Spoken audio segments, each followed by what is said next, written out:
Is the rebalancing going to just take our 4-year cycle and throw it out the window? I Well, mean, so the 4-year cycle is a fascinating one because of all the narratives that came and went over the last season, let's call it last cycle, the only one that survived was the 4-year cycle. Now, I find it amazing because I'll often spend some time just like plotting out different charts, and I'll need anchor points, right? I need to plot this from the top, or I need to plot this from the bottom and check different cycles. December and November, it's a top or a bottom. Always. It's just December and November, whatever it is. They just happen to be tops and bottoms. The halving's always been like April, May. It's always in that kind of middle realm. Like for whatever reason, Bitcoin just has a 4-year cycle.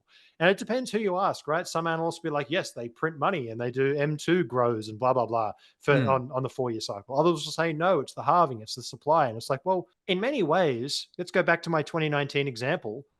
I know the halving is coming, and I also know the money printer is coming. So I express my view by buying Bitcoin all the time. And at some point, there's going to be no sellers, right? It's just the nature of the beast. So mm, the 4-year cycle is both something that we all do because we believe it's going to happen. It's like this self-fulfilling prophecy. If there is a time for it to break, it's going to be now. But that's what everyone thought last cycle. Everyone was expecting 100K, stock to flow model is going to work. Miners won't go out of business because they're publicly traded. All of those things were false. And they all said the super cycle, 4-year cycle's over. That's the only thing that super keeps ticking cycle. along, right? The low was Oh set in my. December. And here we are with the halving coming up in April.